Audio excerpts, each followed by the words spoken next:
चलिए ध्यान देते हैं हम लोग। तो चैप्टर जो है आपका अध्याय 10 में सरल रेखाएं हैं। तो सरल रेखा का मतलब होता है सीधी रेखा। तो सीधी रेखा जो संबंधित है इससे हम लोग सीधी रेखा के बारे में पढ़ेंगे। तो सीधी रेखा जो कब आती है, तो जो एक चर वाला जो रैखिक समीकरण होता है उसी का सीधी रेखा आता है। दो मतलब वह समीकरण जिसका घात 1 हो तो वह सीधी रेखा में आएगा, समझ गए ना। जैसे x + y = 10, इसका जो ग्राफ खींचेंगे हम लोग तो वो सीधी रेखा मिलेगा। तो इसका घात 1 है। अगर वह जो है x² वाला लेंगे तो वह 2 बार काटता है, वो वक्र रेखा हो जाएगा। x³ वाला जो है वह और वक्र हो जाएगा, 3 बार घूमेगा, समझ गए ना। तो सीधी रेखा का जो समीकरण हमको इस रेखा का समीकरण का जो है व्यापक रूप आपका क्या हो जाएगा, ax + by + c = 0 रूप का हो सकता है, ये ना समीकरण। जहाँ a b इसकी वास्तविक संख्या है, जो आप लोग 2 चर वाला रैखिक समीकरण पढ़े हैं, वह सीधी रेखा उसका ग्राफ होता है, ठीक है ना। तो इसी के बारे में पढ़ना है। इस यह जो रेखा कौन सा समीकरण है, इसका हम लोग ढाल कितना होता है x अक्ष के रिस्पेक्ट में ये देखेंगे। और जो रेखा का समीकरण का सूत्र क्या होता है, कैसे अगर 2 बिंदु दिया हुआ है तो उससे हम लोग रेखा का समीकरण कैसे निकालेंगे, ठीक ना। तो ये जानना है। तो इसको जानने से पहले आपको इसमें जो आपकी किताब में जो है 11th क्लास में, इसको जानने से पहले हम लोग थोड़ा जो है रेखा के बारे में दूरी सूत्र जो है निर्देशांक ज्यामिति के रूप में जानेंगे। बेसिक कॉन्सेप्ट दूरी सूत्र। दूरी सूत्र बताओ कृष्णा क्या होता है। दूरी सूत्र जानते हो, √x2 - x1 चाहे x1 - x2 एक ही बात है का whole square plus y2 - y1 का। इसके सहायता से हम लोग दूरी निकाल लेते हैं। अगर 2 निर्देशांक दिए हुए हैं, एक निर्देशांक यहाँ पे है, एक निर्देशांक यहाँ पे है, x1 y1 x2 y2, तो दोनों के बीच का दूरी सूत्र से निकाल लेते हैं, ना निकलेगा। उसके बाद से जो है इसमें आपको जानना है कि 2 बिंदु अगर दिए हुए हैं और उस रेखा जैसे एक कोई बिंदु यहाँ पे है a, ठीक है, x1 y1, और दूसरा बिंदु है एक b x2 y2, है ना। और इसके बीच में एक बिंदु कोई है c, सपोज c है। तो अगर ये जो c बिंदु है, अगर यहाँ से यहाँ तक m है, यहाँ से यहाँ तक n है, तो अंतः बिंदु c का निर्देशांक, तो अंतः बिंदु c, अंतः बिंदु c का निर्देशांक बताओ तो नेहा। अंतः बिंदु c का निर्देशांक का सूत्र कौन बताएगा। mx2 + mx1 बटा में m + n, my2 + ny1 बटा में m + n, ये सूत्र था अंतः बिंदु का निर्देशांक। लैम्डा के रूप में भी आपको बताया गया होगा कि λx2 + x1 बटा में लैम्डा + 1 या 1 + लैम्डा, है ना।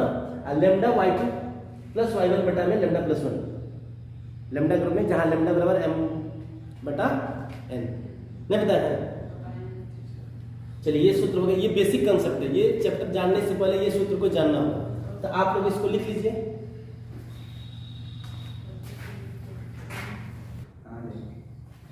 ध्यान देंगे आप लोग। अब इसके बाद से अगला टॉपिक है मध्य बिंदु का निर्देशांक। मध्य बिंदु का निर्देशांक कौन बताएंगे, बोलिए। x1 + x2/2, y1 + y2/2, ये होता है मध्य बिंदु का निर्देशांक। x1 + x2/2 और y1 + y2/2 हो गया क्लियर। मध्य बिंदु समझ रहे हैं ना, 2 बिंदु दिया रहेगा उसके बीचों बीच का, हाँ जैसे सी वाला बनाया। अगला है त्रिभुज का क्षेत्रफल। त्रिभुज का क्षेत्रफल के लिए 1/2 मॉड में x1 × y2 - y3 plus x2 × y3 - y1 plus x3 × y1 - y1, okay. ये त्रिभुज के क्षेत्रफल का सूत्र हो गया। इसके बाद से आपको जानना है 3 रेखाएं संरेख होती है कब। तो त्रिभुज के क्षेत्रफल 0 होता है, 3 रेखाएं क्या होती है, संरेख। अगर 3 बिंदु दिया हुआ है, ठीक है, सॉरी 3 रेखा में 3 बिंदु संरेख होते हैं कब, जब उन तीनों बिंदुओं से बनने वाले त्रिभुज का क्षेत्रफल क्या हो, 0 है। तो त्रिभुज का क्षेत्रफल बराबर 0, त्रिभुज का क्षेत्रफल बराबर 0। तो 3 बिंदु संरेख होते हैं। समझ गए? नहीं समझे? ये हो गया बात, बेसिक कंसेप्ट में ये था, इसको भी लिख सकते हैं आप लोग। तो हम लोग आगे जो है देखते हैं इसमें।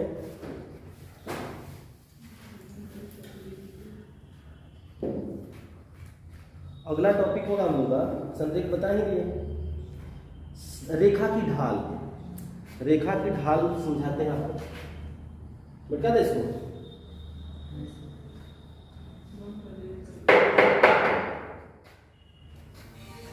रेखा की ढाल,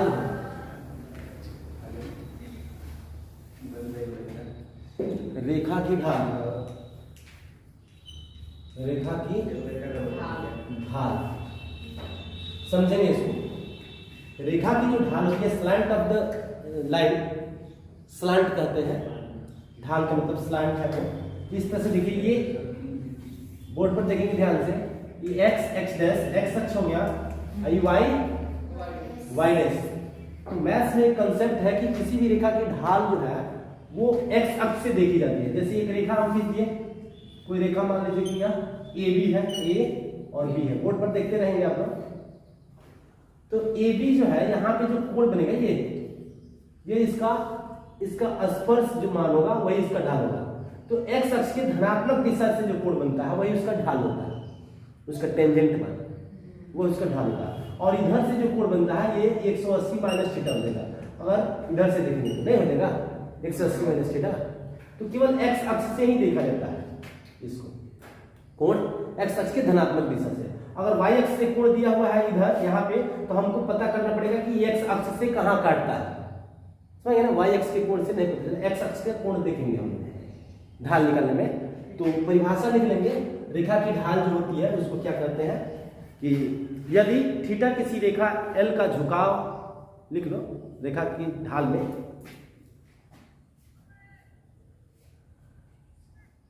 रेखा की ढाल में लिख लेंगे, यदि थीटा किसी रेखा L का x अक्ष से झुकाव है तो थीटा किसी रेखा का x अक्ष से झुकाव हो तो tan थीटा को, तो tan थीटा को रेखा की ढाल कहते हैं, रेखा की ढाल कहते हैं। अगर थीटा यहाँ पे इसका झुकाव दिया हुआ है, कोण दिया है, तो tan थीटा जो मान निकालेंगे वो उसका क्या होगा, ढाल होगा। ढाल बने उसका तिरछाई, मतलब देख रहा है कितना पे वो ढुल रहा है। समझ गए ना? ये tan थीटा, यहाँ पे कोण पता होगा x अक्ष से, तो tan लगा देंगे तो उसका ढाल निकल जाएगा। इसको हम प्रायः m से भी सूचित करते हैं, m बराबर tan थीटा बराबर ढाल, ये ढाले होता है। m लिखो या tan थीटा लिखो, ये ढाल का ही सूत्र है। बोर्ड पर नहीं देख रहे हो तुम, ठीक है? m लिखो चाहे tan थीटा लिखो, एक ही बात है, ठीक ना? m भी लिखा जाता है tan थीटा पे। उसके बाद से अगला हेडिंग हम लोग देखेंगे,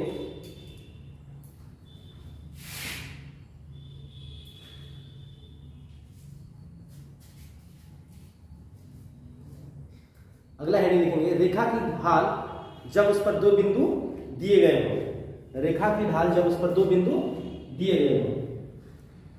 रेखा की ढाल निकालना सीखेंगे आप लोग। जब इस पर 2 बिंदु आपको पता हो तो रेखा की ढाल कैसे निकालेंगे, ठीक है?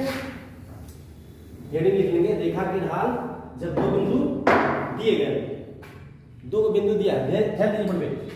मान लीजिए कि यहाँ पर एक बिंदु है, इसका नाम है, चाहे यही बिंदु है B, इसका पॉइंट है x2 y2, और यहाँ पे एक A बिंदु है, इसका पॉइंट है कौन सी, x1 y1।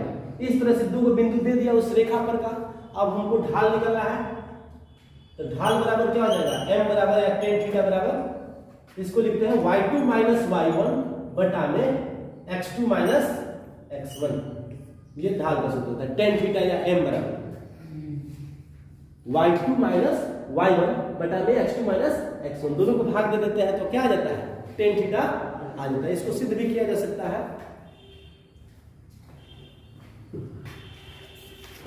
लिख लीजिए इसको।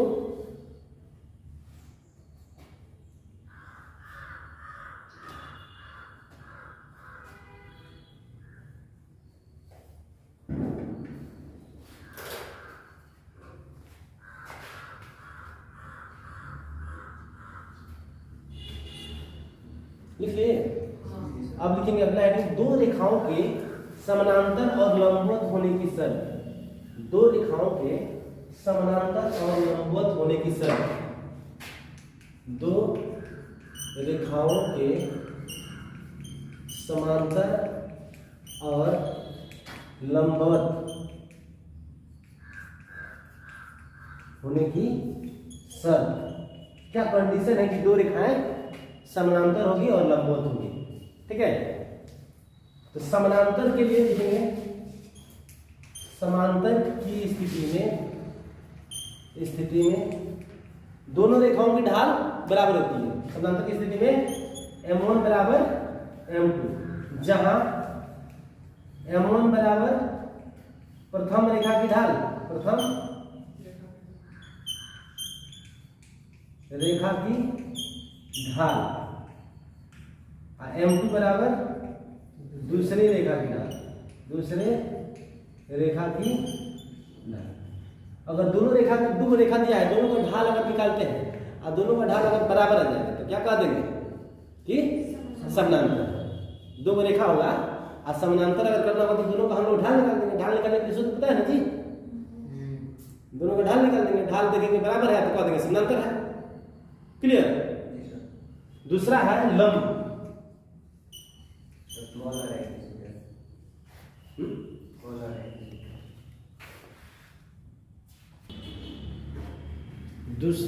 दूसरा है लंब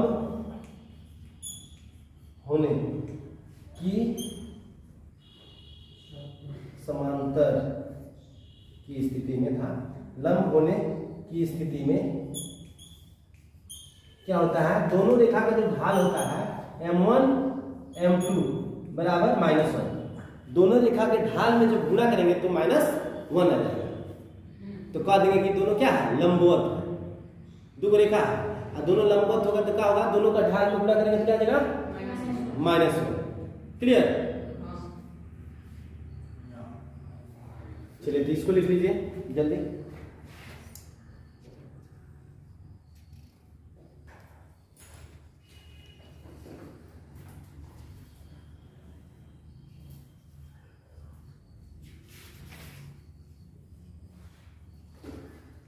अगला लिखेंगे हेडिंग, दो रेखाओं के बीच का कोण। दो रेखाओं के बीच का कोण, दो रेखाओं के बीच का कोण।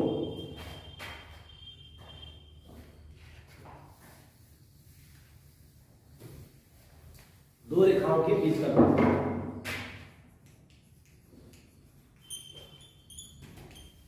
दो रेखाओं के बीच का कोण कैसे निकालते हैं, ध्यान दीजिए। इसको tan थीटा, बीच का कोण निकालने के लिए हम लोग क्या करते हैं, tan थीटा बराबर एक सूत्र लिखते हैं। tan थीटा बराबर, tan थीटा का सूत्र होता है आपका, इसमें M2 - M1 बटा में 1 + M1 × M2 है ना। M2 - M1 बटा में 1 + M1 × M2, इसको मॉड में लेते हैं, ठीक है। जहां M1 बराबर प्रथम रेखा का ढाल है, M2 बराबर दूसरी, M1 बराबर प्रथम रेखा का ढाल, M2 बराबर दूसरी रेखा का ढाल, दूसरे रेखा का ढाल। समझ रहे ना, दो रेखा इस तरह से हो सकता है, दोनों के बीच का कोण निकालना है तो इसका ढाल उसका ढाल दोनों को इस सूत्र पे रख देंगे। अब जब बाद में इसके थीटा जब कोण निकालोगे तो थीटा tan इनवर्स में आ जाएगा, इधर चला जाएगा तो tan इनवर्स हो जाएगा। थीटा का मान निकाल लेंगे तो कोण निकल जाएगा। समझ रहे हो? चलिए ये टॉपिक हो गया। अब जो है लिख लीजिए जल्दी इसको। अगला हेडिंग लिखेंगे तीन बिंदुओं के संरेख, तीन बिंदुओं की संरेखता। अभी तक आप लोग 10th क्लास में पढ़े थे कि तीन को बिंदु को संरेख करना होगा तो क्या करेंगे, उनमें से दूरी निकाल देंगे और दूरी जो दो का जोड़ेंगे, अगर दो बिंदुओं का जोड़ेंगे तीसरे बिंदु के बराबर रहता है तो 20 संरेख होता है। दो दो करके दूरी निकालते हैं, जो वो दूरी जोड़ने के तीसरा अगर बड़ा दूरी के बराबर आ गया तो संरेख होगा। तीसरा स्थिति पढ़े थे कि त्रिभुज का क्षेत्रफल निकाल देते हैं तो 0 हो जाता है। एक नया स्थिति इस चैप्टर में पढ़ेंगे आप लोग कि एक तरीका और बता रहे हैं कि कब दो तीन बिंदु में संरेख होती है। ठीक है, वो सूत्र क्या है नोट कर आप लोग देख लिया इसको।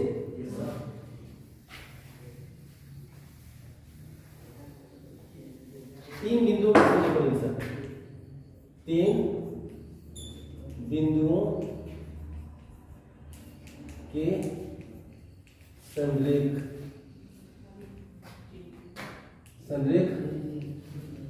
होने की शर्त चाहे होना।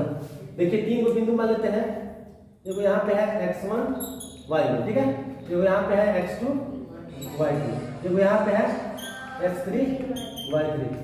बात नहीं, इसको संरेख करना है, मतलब एक ही रेखा में ये ना, इस संरेख होगा। ध्यान दीजिए, इसका ढाल और इससे इसका ढाल, इसका ढाल और इसका ढाल दोनों का ढाल बराबर है क्या तो कह देंगे संरेख है। ढाल लेके मैं कहूँ एक इस लाइन में जाएगा तो ये मान लेते A B C, ठीक है।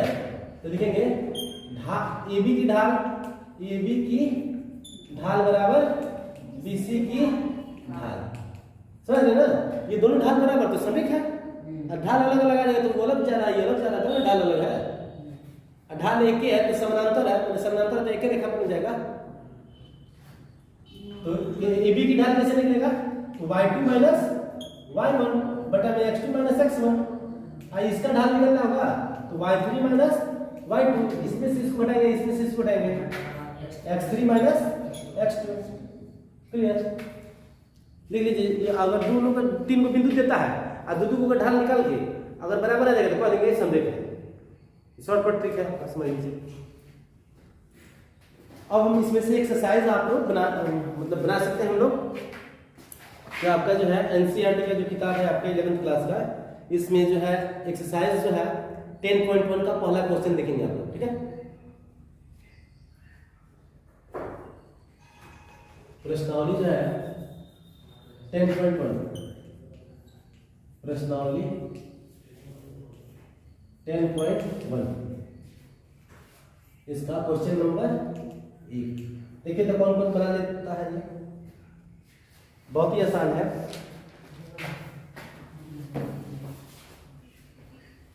प्रश्नावली 10.1 का क्वेश्चन हम बोर्ड पे लिख दे रहे हैं, ठीक है। मिटा दे इसको।